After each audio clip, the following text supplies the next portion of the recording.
आप सबका स्वागत है साथियों। आज बजट सत्र के प्रारंभ में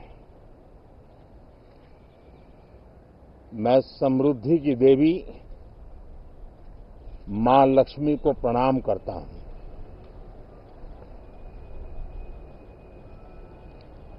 और ऐसे अवसर पर सदियों से हमारे यहां मां लक्ष्मी का पुण्य स्मरण किया जाता है।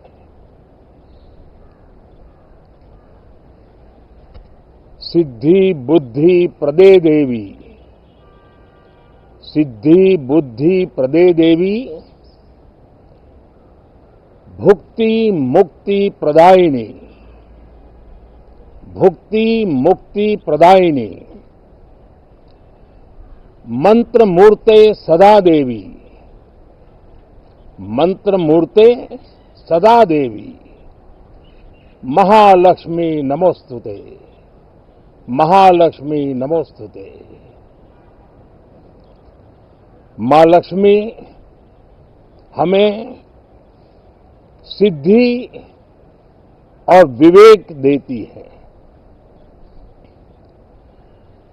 समृद्धि और कल्याण भी देती है। मैं मां लक्ष्मी से प्रार्थना करता हूं कि देश के हर गरीब एवं मध्यम वर्ग समुदाय पर मां लक्ष्मी की विशेष कृपा रहे। साथियों, हमारे गणतंत्र के 75 वर्ष पूरे हुए हैं।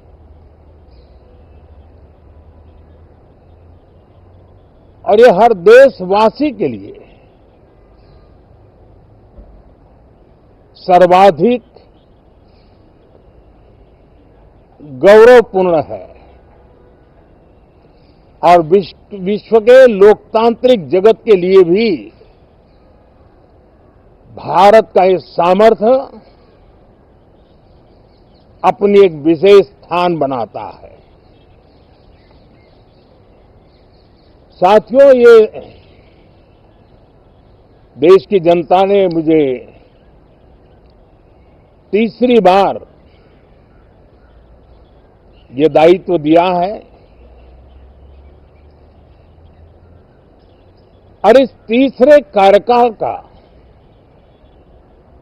ये पहला पूर्ण बजट है।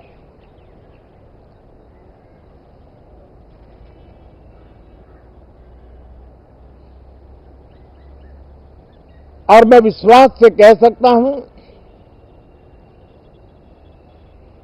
कि 2047 जब आजादी के 100 साल होंगे, विकसित भारत का जो संकल्प देश ने लिया है, ये बजट सत्र, ये बजट एक नया विश्वास पैदा करेगा, नई ऊर्जा देगा कि देश जब आजादी के 100 साल मनाएगा तब विकसित होकर रहेगा। 140 करोड़ देशवासी अपने सामूहिक प्रयास से इस संकल्प को परिपूर्ण करेंगे। तीसरे टर्म में हम मिशन मोड में देश को सर्वांगीण विकास की दिशा में, चाहे वो भौगोलिक रूप से हो, सामाजिक रूप से हो या आर्थिक भिन्न भिन्न स्तर के संदर्भ में हो, हम सर्वांगीण विकास के संकल्प को लेकर के मिशन मोड में आगे बढ़ते जा रहे हैं। इनोवेशन, इंक्लूजन और इन्वेस्टमेंट, ये लगातार हमारे आर्थिक गतिविधि के रोड मैप का आधार रहा है। इस सत्र में हमेशा की तरह कई ऐतिहासिक बिल पर सदन को चर्चा होगी और व्यापक मंथन के साथ वो राष्ट्र की ताकत बढ़ाने का काम करने वाला कानून बनेंगे। विशेषकर नारी शक्ति के गौरव को पुनः प्रस्थापित करना, पंथ संप्रदाय के भेद से मुक्त होकर के हर नारी को सम्मानपूर्ण जीवन मिले, उसको भी समान अधिकार मिले, उस दिशा में इस सत्र में कई महत्वपूर्ण निर्णय लिए जाएंगे। Reform, perform and transform.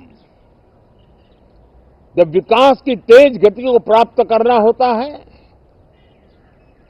तो सबसे ज्यादा बल रिफॉर्म पर रहता है।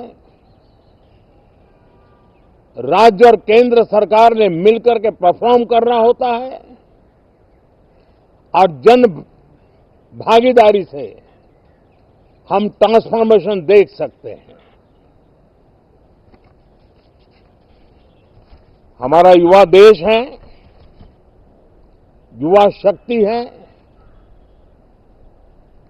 और आज जो 20-25 साल की आयु के नौजवान है, जब वो 45-50 साल के होंगे तब वो विकसित भारत का सबसे बड़े बेनिफिशियरी होने वाले हैं। उम्र के उस पड़ाव पे होंगे, नीति निर्धारण की व्यवस्थाओं में उस जगह पे बैठे होंगे कि वे गर्व के साथ आजादी के बाद जो 17वीं शताब्दी शुरू होगी, एक विकसित भारत के साथ आगे बढ़ेंगे। और इसलिए ये विकसित भारत के संकल्प की पूर्ति का प्रयास, ये अथाग मेहनत आज जो हमारे टीनेजर्स हैं, हमारी युवा पीढ़ी है, उनके लिए ये एक बहुत बड़ा तोहफा बनने वाली है। जो लोग 1930 में, 42 में आजादी के जंग में जुट गए थे, पूरी देश की युवा पीढ़ी खप गई थी आजादी के जंग में, और उसके फल 25 साल के बाद जो पीढ़ी आई उसको नसीब हुए।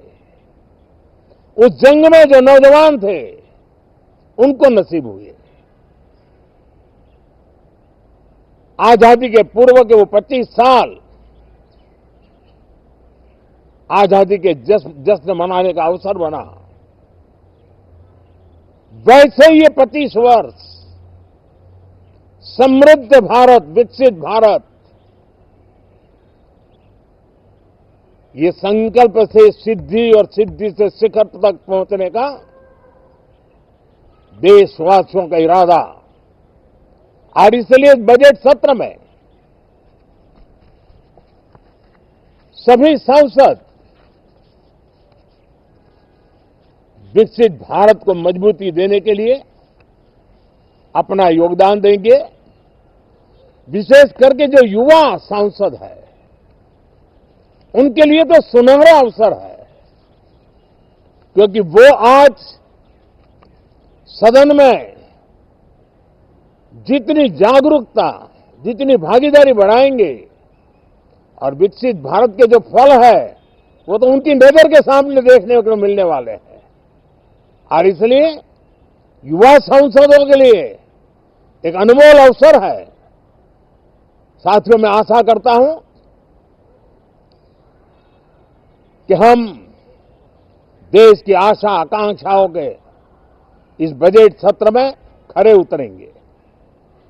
साथियों, आज एक बात आपने जरूर नोट की होगी, मीडिया के लोगों ने तो जरूर करनी चाहिए। शायद 2014 से लेकर अब तक शायद ये पहला पार्लियामेंट का सत्र है कि जिसके एक दो दिन पहले कोई विदेशी चिंगारी नहीं प्रगटी है। विदेश में से आग लगाने की कोशिश रही हुई है।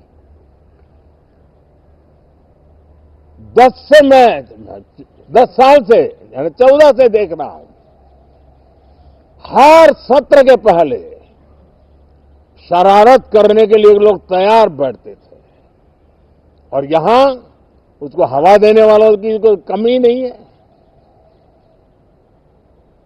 ये पहला सत्र मैं पिछले 10 साल के बाद देख रहा हूं कि जिसमें किसी भी विदेशी कोने से